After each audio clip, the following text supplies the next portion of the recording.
शिव महापुराण की कथा वर्णन करती है, यदि किसी भी अष्टमी तिथि को 12 महीने में शुक्ल पक्ष कृष्ण पक्ष की अष्टमी तिथि पड़ती है, यदि किसी भी अष्टमी तिथि को अगर किसी ने नियम बनाया 5 अष्टमी का, 8 अष्टमी का, 7 अष्टमी का, एक कनेर का पुष्प शिवजी के शिवलिंग को समर्पित करना, अशोक सुंदरी के स्पर्श करना, और जो जलाधारी होती है, जैसे ये शिवलिंग है, ये जलाधारी है, तो पहले शिवलिंग पर स्पर्श, फिर अशोक सुंदरी का स्पर्श, फिर जलाधारी पर कनेर का पुष्प शिव जी की ओर मुख कर कर, अर्थात जैसे मानो ये कनेर का पुष्प है, तो ऐसा शिवलिंग का स्पर्श करते हुए जलाधारी पर जो समर्पित करता है, भगवान शंकर उसके मन की कामना को पूर्ण जरूर करते हैं। एक कनेर का पुष्प, मां श्रृंगार कर रही है, कनेर के पुष्प से माता सती श्रृंगार कर रही है। पहले जटा का श्रृंगार किया, बड़ा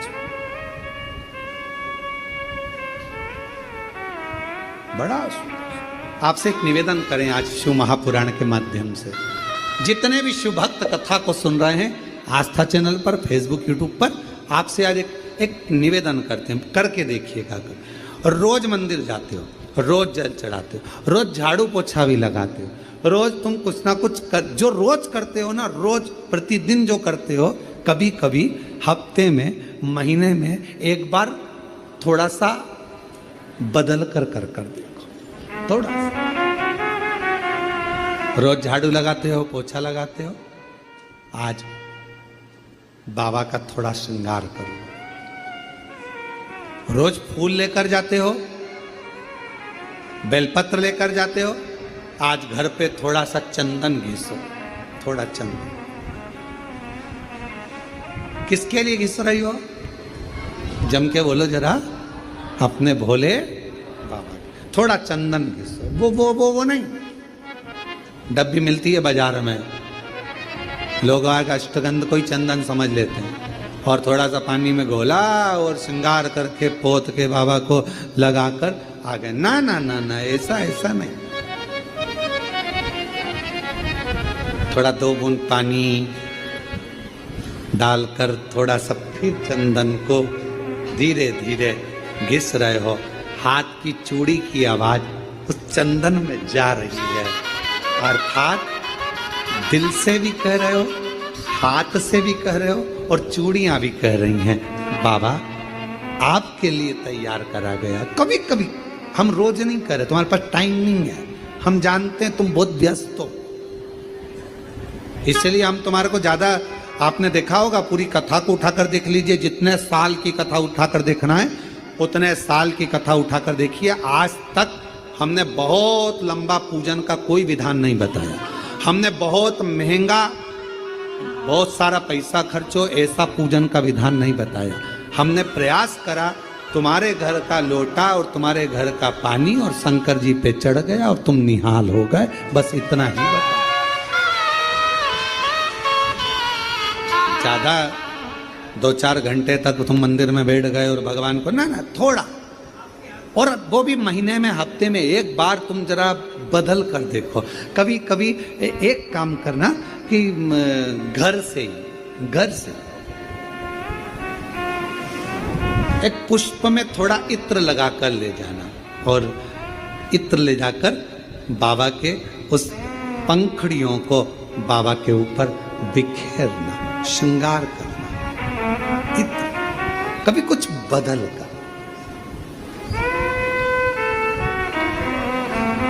कभी आप समझ लें कि जैसे अष्टमी तिथि या नवमी तिथि किसी भी महीने की, चाहे शुक्ल पक्ष की हो चाहे कृष्ण पक्ष की हो, अष्टमी और नवमी तिथि, ये 2 तिथियां ऐसी हैं, मान लो तुम्हारा पैसा तुमने किसी को दिया, 5 लाख, 4 लाख, 3 लाख, 10 लाख, 8 लाख, 2 लाख, 50,000, 25,000, 20,000, 40,000, और वो पैसा नहीं दे रहा, आप हार गए कह कहकर, फोन लगा लगा कर, भैया दे दे रहे, परेशानी है, दे दे रहे भैया, हम तो परेशान हो गए, और हार गए, नहीं मिल रहा, बहुत परेशान। तो महाराज किसी भी अष्टमी या नवमी तिथि के दिन आप माँ जगतजननी जगदम्बा का शिव के साथ में, शिव शक्ति का स्मरण कर कर देवी के नाम की 9 आहुतियां, सूखे बीले की, मतलब बीला जो सूख चुका है, फल जो सूख चुका है, उसकी 9 आहुतियां अग्नि में शंकर और सती के नाम से, शंकर और शिव के नाम से समर्पित करें। और आखिरी आहुति जो समर्पित करें उसमें थोड़ा सा भाग तिल का,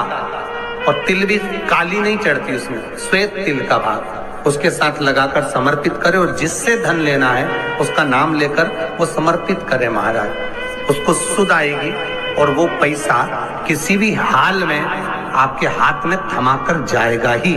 उसकी आहुतियां, हे जगत जननी, हे जगदम्बा, तेरा नेत्र बिंदु से जो प्रकट हुआ वृक्ष है बेलपत्र का, उस वृक्ष की एक एक जड़ हो, टहनी हो, डाली हो, फल हो, शूल हो, वो सब मुझे अंगीकार है, मुझे स्वीकार। महाराज जिसकी किडनी लीवर काम ना कर रहा हो, डॉक्टर डायलिसिस का बोल दिए हो या डायलिसिस चल रहा हो, जिसका किडनी लीवर काम ना करे, यदि कमलगट्टे की माला, कमलगट्टा जो आता है ना काला कलर का, उसकी एक माला आती है, 108 कमलगट्टे की माला ले, शंकर को वो समर्पित कर, उसी कमलगट्टे की माला से श्रंभेश्वर महादेव का नाम लेकर जाप करें और एक एक बेलपत्र शंकर को समर्पित करते।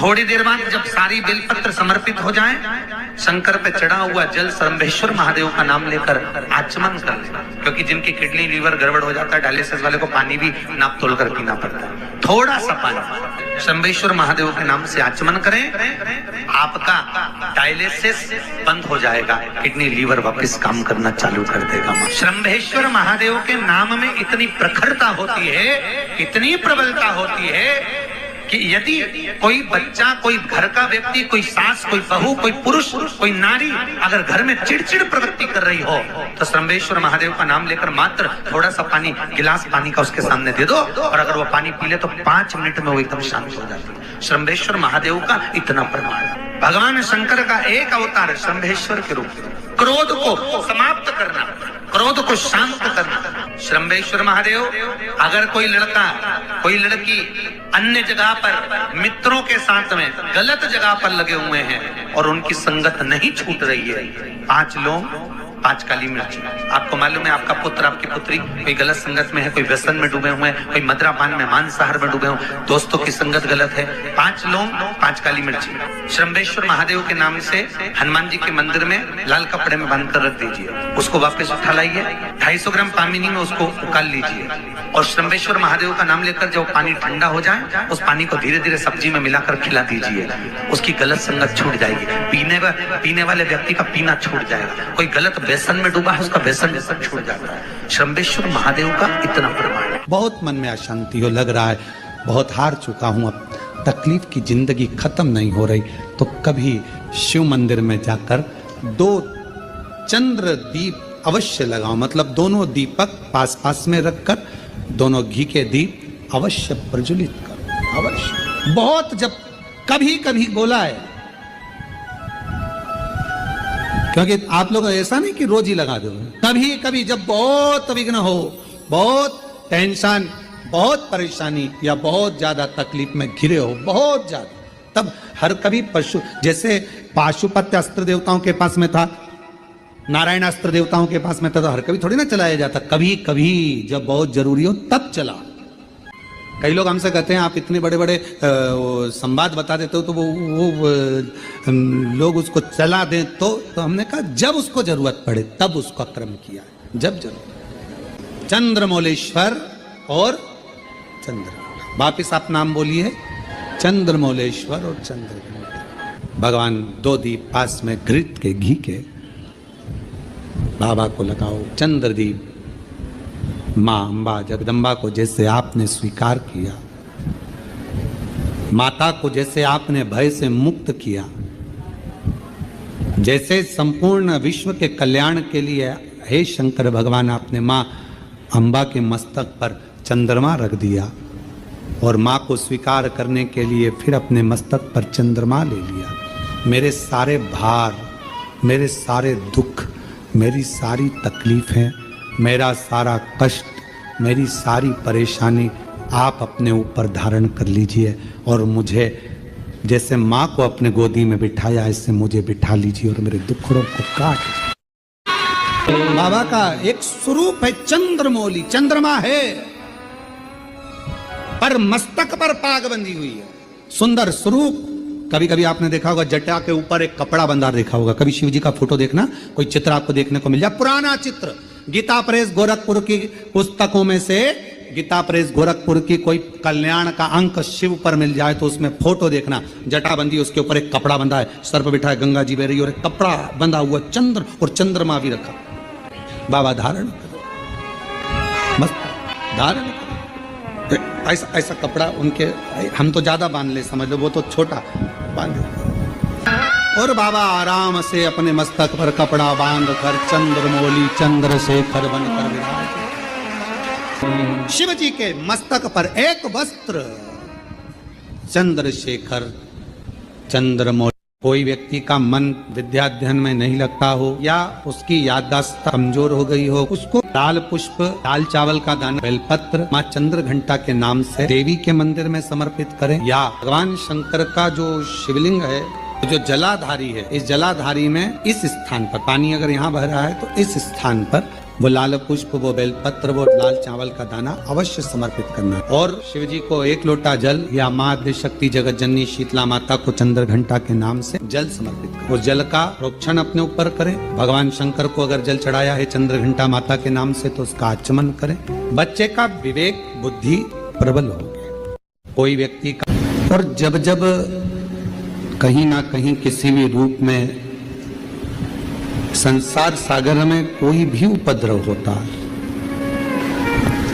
पाप कर्म जब बढ़ता चले जाता है, तब मां आद्य शक्ति दुर्गा भवानी शिव जी की आज्ञा लेकर इस संसार में शक्ति के रूप में प्रकट होती है।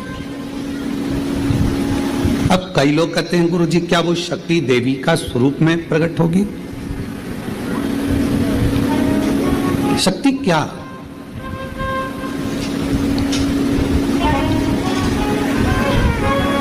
जिस काम को सबने मना कर दिया कि ये तेरे बस का नहीं,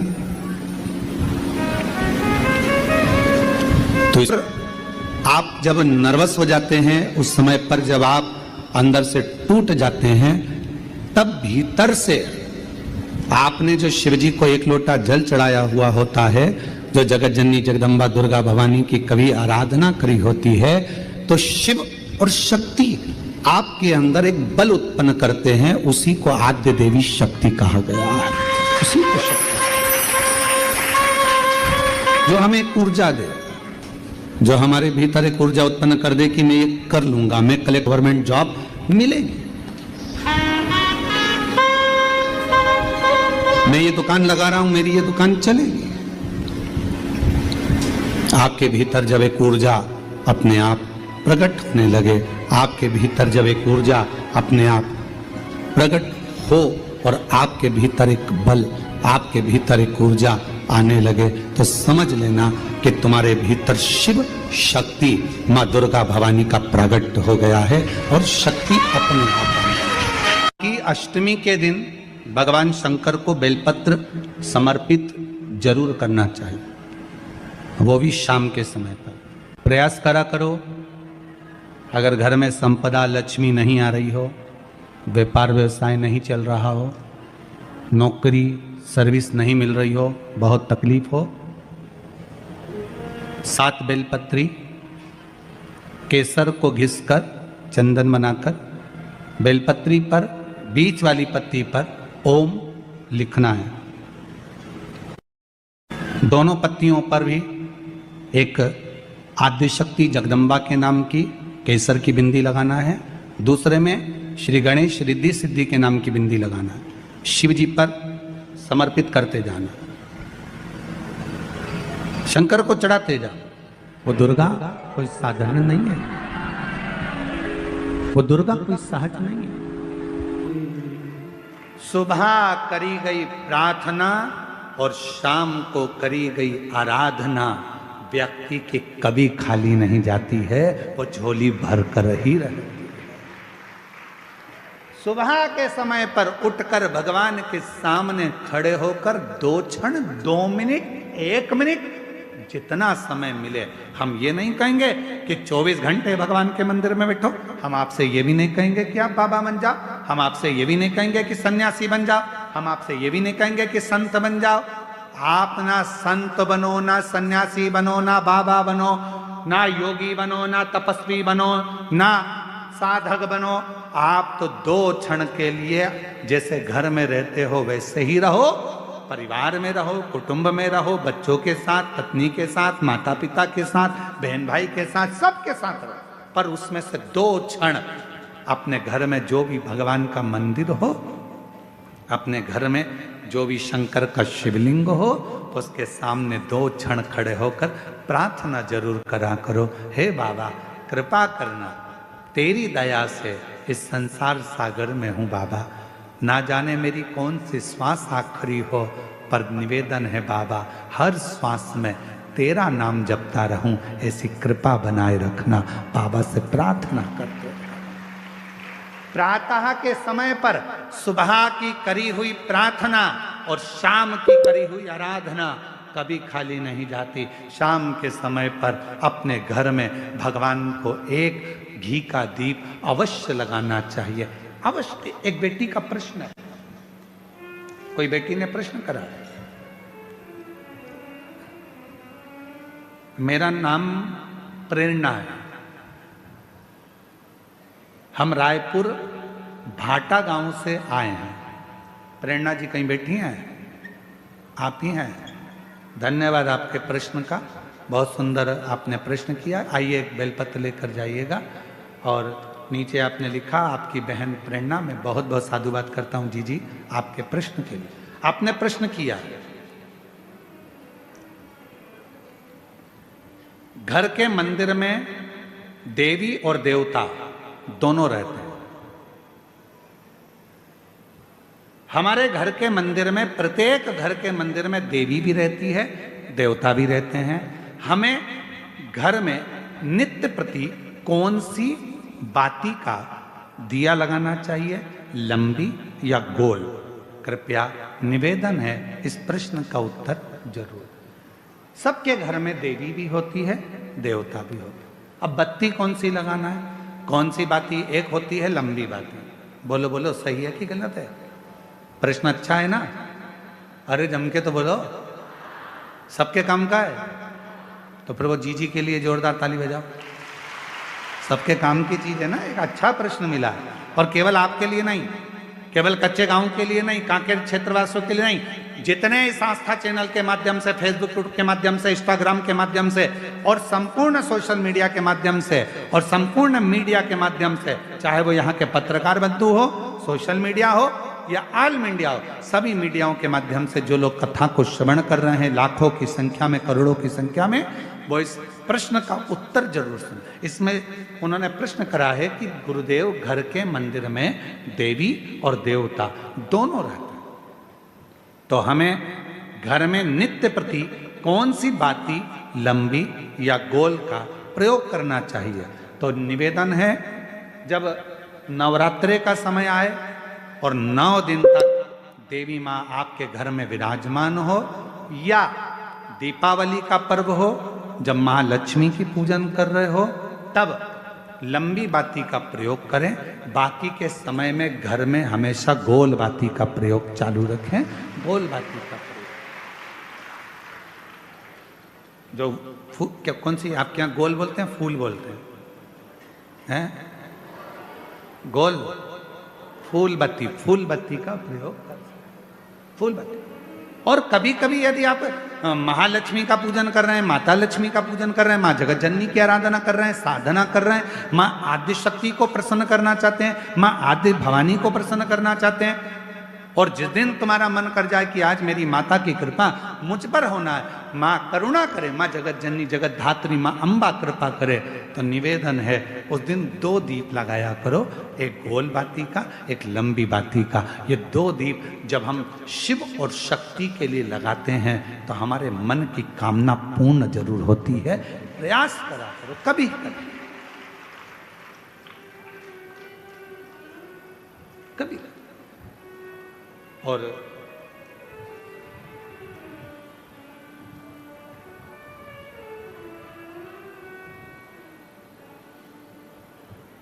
एक प्रश्न और इन्होंने लिखा है, गुरुदेव हम जानना चाहते हैं कि हम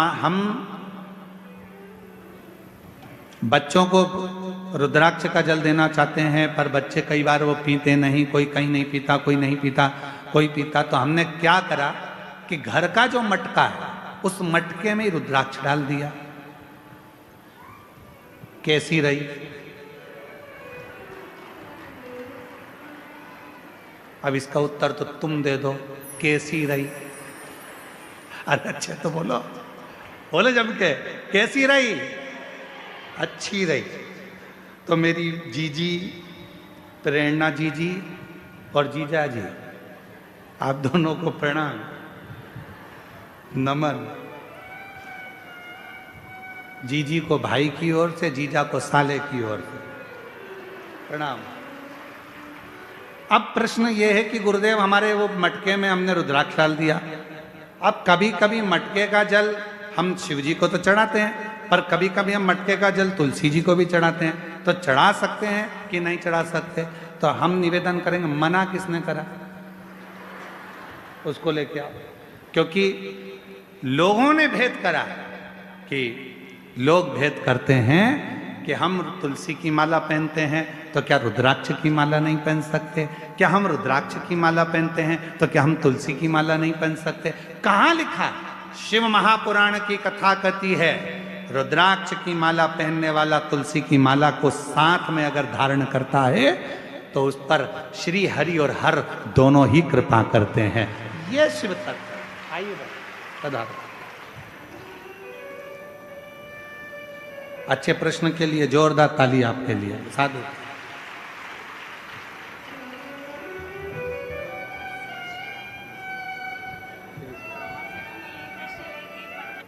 देना तू मना नहीं, पर सत्कर्म का अच्छा दे। प्रार्थना, कई लोग कहते हैं क्या सुबह की प्रार्थना और शाम की आराधना क्या जीवन बदल देती है? बदलती है, जरूर बदलती है।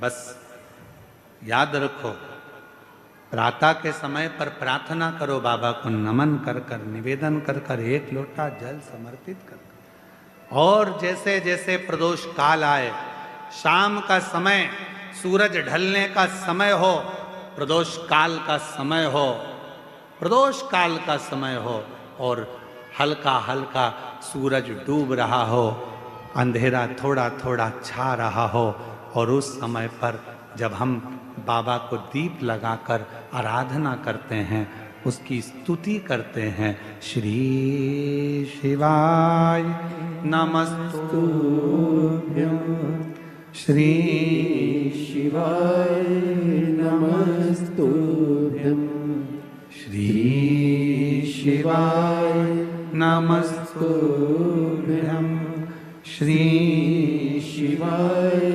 नमस्तुभ्यं। जब हम आराधना करते हैं, साधना करते हैं, तो वो समय का प्रदोष काल का दीप, प्रदोष काल की आराधना, प्रदोष काल की साधना और प्रदोष काल में परमात्मा का लिया गया नाम हमारे करोड़ों करोड़ों करोड़ों करोड़ों पुण्य को प्रबल कर देता है और हमारे पाप को छिन्न कर देता है। हमारे पाप को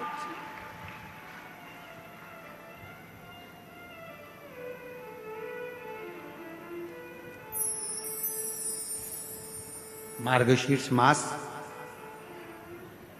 कहीं ना कहीं आपकी पुण्याई है, 5 बजे धीरे धीरे धीरे धीरे धीरे धीरे 5 बजे के बाद थोड़ा थोड़ा अंधेरा होना प्रारंभ होता है और दोनों का मिलन होता है।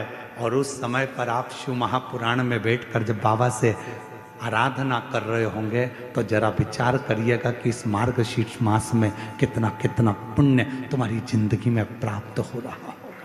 कितना ये कथा 1 बजे से 4 बजे नहीं, 2 बजे से 5 बजे तक उधर से थोड़ा थोड़ा सूर्य अपनी तपन कम कर रहा होगा और इधर तुम्हारी आराधना चल रही होगी। आराधना। और जब आप कथा पूरी श्रवण कर कर, आरती कर कर, भूमि को नमन कर कर, वहां की मिट्टी को अपने मस्तक पर लगाकर, हृदय को लगाकर जब बाबा से प्रार्थना कर कर जाओगे, नित्य है कि प्रदोष समय की ये आनंदमय पल आपकी जिंदगी को बदल कर रख देंगे और आपको संपदा